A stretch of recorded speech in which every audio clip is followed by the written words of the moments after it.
Bom dia. Vamos então voltar ao livro de Francisco de Gouveia e algumas das suas temáticas. Hoje vamos falar aqui das mandas e testamentos, que era uma prática bastante comum à época. À época, estamos aqui a falar da Idade Média, século XVI, século XVII, século XVIII. Vamos também falar das alminhas e dos nichos.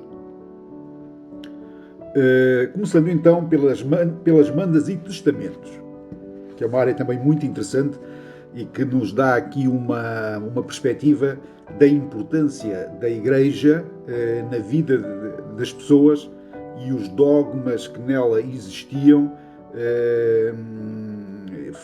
e que faziam com que as pessoas, à sua morte, deixassem alguns bens, algumas missas, dinheiro, pronto, uma série de coisas que nós vamos agora ver e abordar de seguida. Portanto, vamos falar das mandas e testamentos. Lobão foi sempre uma aldeia de profunda convicção cristã, tão bem expressa nos testamentos dos seus finados. Na hora da morte, manifestavam na sua manda ou no seu testamento a grande preocupação em salvar a sua alma e dos seus familiares, como é exemplo o testamento que transcrevo de Caetana Teresa, filha de Manuel Lopes e de Maria João do Soito, 73 anos, irmã do mestre Stanislau Lopes. Aos 12 dias de agosto, que era de 1783, faleceu com todos os sacramentos Caetana Teresa Lopes, solteira, do dito lugar do Soito, desta freguesia de Lobão. Seu corpo foi sepultado dentro desta igreja e faz testamento. Ficou por testamenteiro o seu sobrinho José Ignácio Lopes, cuja verba, quanto ao Lopes, é a seguinte. Primeiramente, que seu corpo fosse envolto interiormente numa túnica de São Francisco e exteriormente com um hábito de freira. Que para a sepultura a acompanhassem a Irmandade das Almas de Nossa Senhora do Crasto e da Ordem Terceira, de que era irmã, e mais 50 pobres elegidos, diria melhor, eleitos, por seu testamenteiro, a cada um dos quais se dava a esmola de 30 reis por um só dia. E que da casa para a sepultura levassem o seu cadáver 4 pobres, que elegeria o seu testamenteiro, e a cada um dos quais se daria a esmola de 300 reis por um só dia. Que se fizessem os ofícios de sufrágios e as ofertas costumadas conforme as pessoas da sua qualidade e bens. E que cada um dos sacerdotes, que no dia seguinte dessem missa por sua alma na igreja desta mesma freguesia, se lhe desse de esmola 120 reis por um só dia. E mandava e queria que se lhe dissessem 5 missas em louvor das 5 chagas de Nosso Senhor Jesus Cristo, mais 6 em louvor do Anjo da Guarda, mais 7, estamos aqui a falar de missas, portanto, mais 6 missas em louvor do Anjo da Guarda, mais 7 em louvor da Senhora da Boa Morte, mais 7 em louvor da Senhora das Candeias, mais 6 em louvor do Anjo da Guarda, mais 6 em louvor das 3 divindades pessoais do Santíssimo Sacramento, mais 7 em louvor do Menino de Jesus, mais 6 em louvor de Santa do seu nome, mais 6 em louvor de Nossa Senhora do Crasto, mais 6 em louvor do Senhor da Agonia, mais 6 em louvor do Senhor das Necessidades, mais 7 em louvor da Senhora das Dores e mais 3 em louvor da Senhora da Guia. E disse mais que deixava por sua alma 100 missas em altar privilegiado no convento de Santo António em Viseu. E mais disse que deixava pela sua alma 700 missas, ouviu bem, 700 missas e mais 300 de tensão, mais 300 missas por pluribus, ditas em qualquer parte. E que deixava a Irmandade das Almas e Nossa Senhora do Crasto, portanto, 2 Irmandades, a Irmandade das Almas e da Nossa Senhora do Crasto, 1.200 reis a cada uma, e à Ordem Terceira desta freguesia, 6.000 reis, e às confrarias do Senhor e da Senhora, a cada uma delas, 2 alqueires de pão, e há de São João, São Sebastião e Santo António, a cada uma um alqueire, e todas as mais, meio alqueire. E às Irmandades de Nossa Senhora do Crasto, 4 oliveiras e outras tantas à das Almas, outras tantas à Confraria do Senhor e das melhores que tinha na fonte do Loureiro ou na cisterna. Disse que deixava ao seu primo José Lopes de Vila José 6.000 reis, e mais a sua filha Leonarda 3.000 reis, e outros 3.000 a seu filho Luís. E mais deixava a João, Perpétua e Maria, filhos de seu primo António Lopes, a cada um deles 6.000 reis, e a seu irmão José 3.000 reis. A sua afilhada Caetana, filha de João Fernandes Gago, 12.000 reis. A sua afilhada Ana, filha de Manuel Pinto do Soito, e a seu irmão José, a cada um deles 2.000 reis. E a Manuel de Jesus Ermitão, da ermita da Nossa Senhora do Crasto, melhor pontuando, e a Manuel de Jesus, ermitão da ermita da Nossa Senhora do Crasto, 10.000 reis. E a cada uma das criadas que se achassem em sua casa pelo seu falecimento, a cada uma delas 600 reis. E tudo isto dentro de um ano depois do seu falecimento, de que fiz assento, que assinei dia e mês supra, padre coadjutor António Marques. Nota: este testamento de Caetana Teresa Lopes, irmã do mestre de bacharéis Stanislau Lopes, contempla com uma autêntica fortuna, à época, sob a forma de esmola, a Igreja, os seus familiares e serviçais, o que denuncia a preocupação enraizada da salvação da sua alma. Está bom de ver, após esta leitura, não é? E para quem ouviu, que de facto isto é o exemplo de um testamento, isto é mesmo um testamento, não é? De alguém com bastantes posses na aldeia e que decidiu privilegiar, essencialmente, as pessoas amigas, a igreja, os familiares, e as pessoas que faziam parte da sua estrutura mais próxima de vida. Vamos então agora passar aqui às alminhas e aos nichos, que também é um tema de veras interessante, e que toda a gente conhecerá, não é? As alminhas não conhecerão na totalidade, mas conhecerão a maioria ou algumas alminhas que estão disseminadas por todas as áreas, todas as zonas do território da nossa aldeia. Então, vamos lá. As alminhas são um marco de fé do povo cristão, onde se rezava pela alma do morto, ali falecido, e pela salvação das almas do purgatório. As alminhas eram assim construídas em locais onde alguém morria subitamente ou por acidentes com carros de bois e erigidas por iniciativas dos seus familiares. Em dias de funeral, ali parava o cortejo fúnebre em respeito pelo morto. Ali se rezava pela salvação da sua alma e das almas do purgatório. O Lobão da Beira tem cerca de 20 alminhas espalhadas pela freguesia. São património do povo e, como tal, devem ser conservadas e preservadas pela junta de freguesia. Passaremos aqui à localização de algumas delas.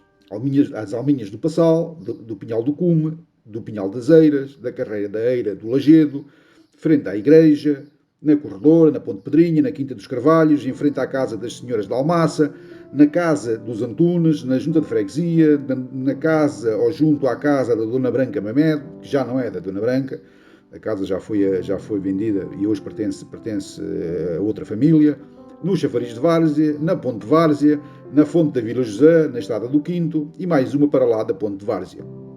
Há também aqui mais algumas, uma na Rua Luís de Camões, outra, isto agora sou eu a dizê-lo, na Rua Luís de Camões, outra na carreira dos Buracos, outra no Ribeiro, junto à propriedade do Sr. Hilário. Portanto, aqui no livro Francisco de Gouveia só descreve algumas, haverá outras, não é? Pronto, mas fica aqui a referência a algumas delas. Na Carreira do Soito, e passamos novamente à leitura, na Carreira do Soito, junto ao portão do Passal, ali morreu subitamente João de Gouveia e Frias, no dia 5 de agosto de 1854. As alminhas foram mandadas construir pelos seus sobrinhos, os 4 padres residentes no casarão de pedra, numa época em que a quinta da igreja era propriedade da família. As alminhas da Carreira do Soito foram mandadas construir em 1854 para ali se rezar pela alma do falecido e das almas do purgatório. Estas alminhas foram restauradas em 1947 por Vítor Ferreira, sacristão da freguesia. Estes padres mandaram construir alminhas em quase todos os muros das suas quintas e onde alguém tinha morrido, como é o caso das alminhas do Lagedo, da Carreira do Pinhal do Cume, da Quinta da Toita e o Nicho das Covadas. Bom, agora vamos aqui mais em particular ao Nicho das Covadas. Tem algumas histórias associadas que também são muito bonitas de ser contadas e que de facto também demonstra aqui o que era o passado e as viagens e os trajetos e os caminhos que eram percorridos nesses tempos mais lá para trás. Portanto, estamos aqui a falar de séculos anteriores e que de facto havia aqui algumas rotas, não é? E vamos dar conta disso, algumas rotas que hoje caíram em desuso, mas que na altura eram bastante utilizadas pelas populações, nomeadamente pela população da aldeia do Lobão e de algumas populações vizinhas. Portanto, nicho das Covadas, situado no caminho carreiro e pedonal que do Campo da Bola, neste caso Campo da Bola, digo eu, o Campo da Bola é o campo de jogos Comendador Reinaldo Faria. Portanto, o nicho das Covadas está situado no caminho carreiro e pedonal que do Campo da Bola leva até ao Rio Pavia. Rio Pavia que, à época, em séculos passados, se designava Rio Asnes. É bom que isto fique claro para muitas vezes percebermos a referência que se faz e não pensarmos que se tratam de dois rios diferentes. E como eu tenho vindo a aludir em gravações anteriores, é importante discernirmos e diferenciarmos que de facto são o mesmo rio, Rio Pavia e o Rio Asnes, e que segue até ao Porto do Carro, Ribeira do Julião e Lagiosa. Fica logo a seguir ao cruzamento que dá para os Saltos da Helena e está escavado numa rocha granítica. Eu acho fantástica, e sou eu agora a falar, não a ler, eu acho fantástico nós podermos transmitir às gerações vindouras os nomes de algumas destas terras de cultivo. Não é que acredito que daqui por 100 anos, se não for este livro do Sr. Francisco Gouveia, se não for algum trabalho que é feito na perspectiva da preservação do nosso passado, não é, que se perderiam no tempo. Portanto, isto é fantástico, nós podermos, e dá-me um gozo enorme saber estes nomes, associá-los, porquê, quem é que estavam associados a estes nomes. Portanto, isto é tudo muito bonito. Eu, pessoalmente, gosto de história no seu geral, e em particular gosto de tudo o que é a história aqui da localidade, do Lobão da Beira, do concelho de Tondela, aqui das zonas mais próximas e outras. Mas é de facto uma bênção nós podermos, através deste livro, termos aqui acesso a alguma informação que é tão saborosa. Permitam-me a expressão. Bom, voltando aqui, porque eu fico, de facto, quando começo a ler estas coisas, pronto, começo a ficar, às vezes até me emociono. Acabaram por fazer um nicho para que os romeiros ao Senhor do Calvário e ao Santuário de Santa Eufémia, em Paranhos da Beira, ali fizessem as suas rezas e orações, a exemplo dos peregrinos a Santiago de Compostela. Portanto, havia peregrinações, as pessoas iam em peregrinação à Santa Eufémia. Não é a Santa Eufémia de Tondela, é a Santa Eufémia de Paranhos da Beira, que é no concelho de Ceia. Portanto, eles seguiriam por esse carreiro pedonal que vai ao Campo da Bola, que desce abaixo do Campo da Bola, vai ao Rio Pavia, passam os Saltos, não é?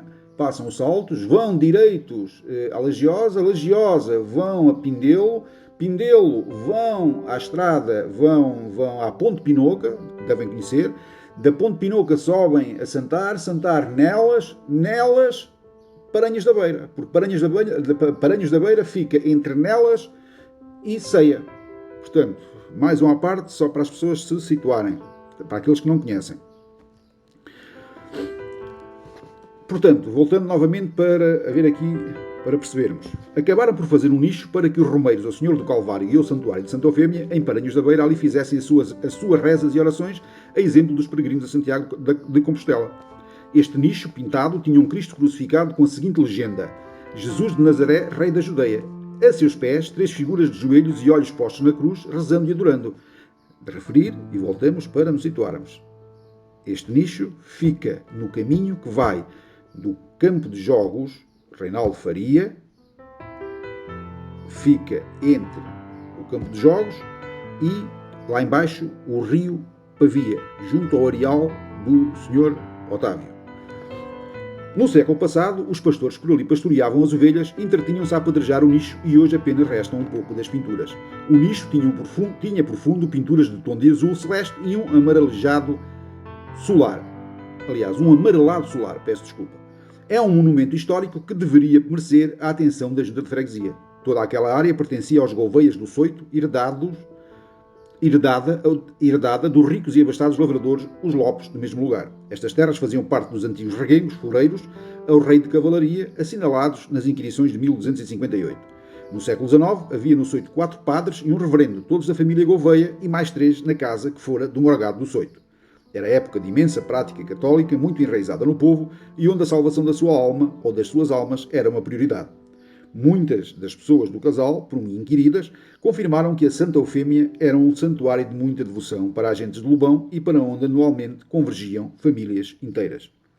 Alta madrugada, desciam até ao rio Pavia e subiam até ao Calvário por terra dos Gouveias, atravessavam nelas e voltavam a entrar em Paranhos através das terras da mesma família, onde eram grandes senhores. Com grandes propriedades em volta de Santa Eufémia, ali produziam quase tantas pipas de azeite como de vinho produziam em Lobão. Certamente um bocado de exagero, mas aqui fica uma demonstração em como aquela família era grande produtora daqueles dois produtos, os quais constituíam a maior riqueza agrícola. Ali tinha casado Manuel Jerónimo de Gouveia, natural de Soito, com uma senhora filha de fidalgos de Cascais e senhores das terras acima referidas, onde nasceram os seus 5 filhos, tendo depois regressado ao Soito de Lobão. Importa referir que a família Gouveia, que vem referida em variadíssimas alusões no livro, são os antepassados, os avoengos, como antigamente se dizia, e foi de facto uma palavra que eu aprendi nestas leituras, avoengo. Portanto, avoengos serão os antepassados, portanto, serão os avoengos, portanto, a família Gouveia, os Gouveias, são avoengos, são os antepassados de Francisco de Gouveia, o autor do livro. O seu neto, Francisco José de Gouveia, foi ali casar com Dona Rosa da Costa e Silva, filha de abastados lavradores locais, tendo regressado ao Soito e onde veio a falecer em 1941. A maioria dos romeiros a Santa Eufémia eram jornaleiros nas casas do Soito e Dona Rosa fazia questão de fornecer um farnel a estes romeiros que iam à sua terra natal. Neste local, onde foi esculpido o nicho, foi encontrado morto em 2 de setembro de 1835, António Marques, natural da Aguieira, casado com Rosa de Oliveira do Conde, e foi sepultado na igreja no dia seguinte. Apareceu morto no caminho íngreme da Ribeira de Julião e trazia um requerimento para o corregedor das Justiças de Tondela. Trazia nas pernas mais de 20 km percorridos e aquela subida íngreme desde o moinho foi-lhe fatal. Era mensageiro do Dr. Joaquim de Almeida Novaes, de Nelas, filho do célebre Sousa Lobão, e rumava a Tondela com passagem pelo Soito e Alcoce. Certamente com notícias para as senhoras Almeidas, como eram conhecidas as suas irmãs, Josefa e Rosa, filhas solteironas de Sousa Lobão, e a viver ao fundo da calçada do Alcoce. Na calçada do Alcoce teria alimentação e pernoita antes de chegar a Tondela. Pronto, e por hoje ficamos por aqui. Isto a gravação já vai longa. Espero que desfrutem, que gostem. Eu, de facto, como é bom de ver, gosto muito destas coisas que estão ligadas à história do território e da aldeia de Lobão. Como sabem, eu não nasci em Lobão, os meus pais são de Lobão, de facto, são naturais de Lobão. Eu nasci em África, em Moçambique, mas tenho por esta terra, que me adotou aos 10 anos, tenho por esta terra um amor profundo e tudo o que tem a ver com ela, e neste caso tem a ver com o seu passado, com as pessoas do seu passado, com a sua história. Para mim, de facto, é uma bênção eu poder ter acesso a esta informação toda que está vertida neste livro do Sr. Francisco de Gouveia, neste e noutros, porque Francisco de Gouveia tem outros livros, como também já referi aqui há uns dias atrás. E também vamos se tivermos, vamos ver se conseguimos em futuras oportunidades ir também buscar alguma coisa e divulgar alguma coisa também do que são os outros livros, nomeadamente as biografias de pessoas importantes aqui do Lobão. Pronto, por hoje é tudo. Um bom dia para todos e uma boa semana. Muito obrigado.